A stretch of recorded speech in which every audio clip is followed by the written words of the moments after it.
is Jesse McBride. I play the piano and I also teach here at Tulane University.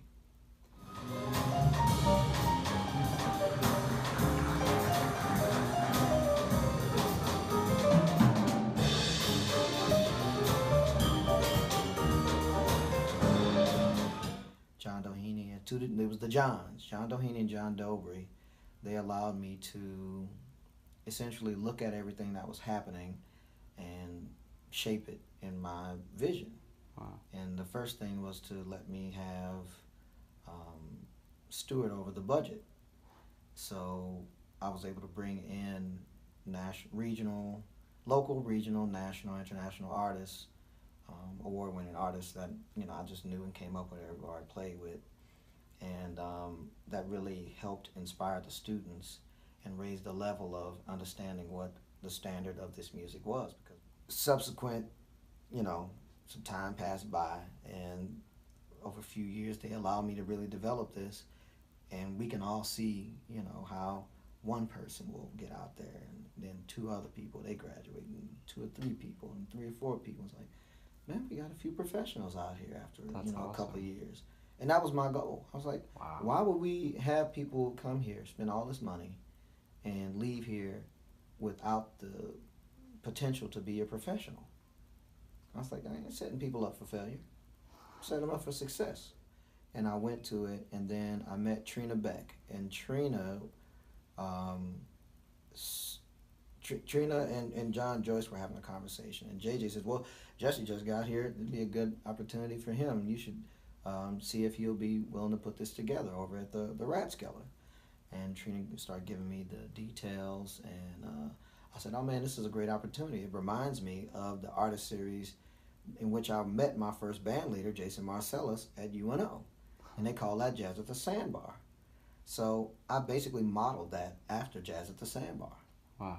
Because that's where, when you're a freshman and you don't know anybody in New Orleans and you're not from New Orleans and you're really not that good, it's a place for you to have a goal. Okay, I have to learn these 3 songs.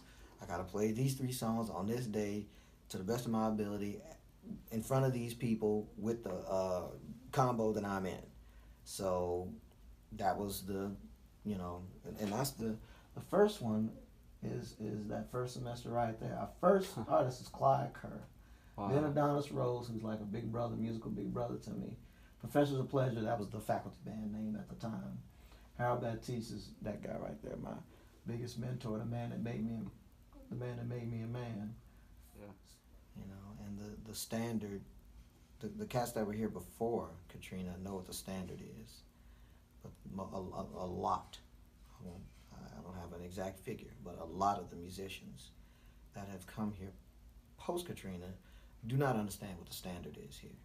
Mm-hmm. And New Orleans has always kept the highest standard musically as music progressed from the inception of the music known as jazz up until now. Well, up until Katrina, I'll say. Mm-hmm. There's still plenty of bad cats here, but it's not per capita the same. Mm-hmm. It was just way... You couldn't get a gig unless you could play pre-Katrina. Now anybody can come here and get a gig. That's even feasible. It's more important for me personally, to focus on the few that really want to understand what the standard is, what the bar is, what the level is. Mm-hmm. And if you want to be a part of that, well, I'm here for you. About this, for all the 12 years I've been here, everything we do is about the students. And we wanted to give them an opportunity to grow, because, when you're young and don't know a lot and you're insecure, you're less likely to go out there and just say, oh, I'm go talk to every quote-unquote jazz musician I know and get to know people. I mean, you're reasonably, understandably a little insecure. So this is a way to chip away at that, mm-hmm. to give them some security. Say, hey, this is a place, whether you know this to the best of your ability or not, you're going to play. Yeah, I mean, the archive is great. I started taking them there when Dr. Bruce was still there. He's retired now, but Lynn Abbott is a great curator, and he really has a love and passion for the history. And the archive, well, the reason I take them to the archive, I take them to the library and the archive. I take them to the archive because there's information there that you can't take out of there. Mm-hmm. So you really have to be there and be present. Mm-hmm. You have to appreciate what's there, because you can't just, check it out and walk out and listen to it at your leisure. You have to say, oh man, okay, these records are only for the back. Yeah. So I used to take cats, I don't do it so much as I used to, but I used to take cats back behind the counter, and there's just like, I don't know, 10 racks, 10 rows of records. Wow. Maybe, I don't know, tens of thousands of records in there. Wow. And I'll just go with one artist that I wanted that person to check out, and they allow me to put the record on the player, and they know that I know how to use a record player, because once again, that's kind of a lost art as well, because it's an archive, so you don't want to destroy anything in there, so you really have to be careful with the record. So that's another detail that the student has to learn and observe. You have to be careful and cognizant of the importance of the art. Mm-hmm. And part of the art is the recording, because if those records are destroyed, a lot of those records' masters have already been destroyed. Yeah. So that's why I take them to the archive, so they have a perspective on history. And the archive has so much New Orleans historical. I mean, it has interviews, has music charts, has various books, records, papers of artists that have either written or had something written about them in the time. It's just an invaluable resource. Mm-hmm. So that's why I take cats over there or tell them to go to Jones.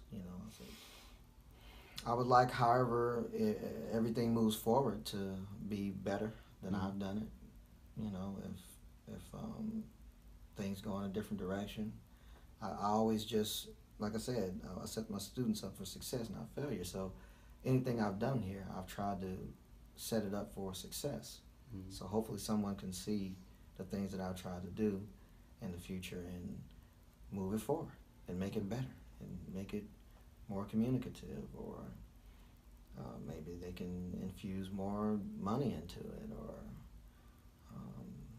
more outreach in the community of New Orleans, because that's the most important thing to me. Mm-hmm. This community. Yeah.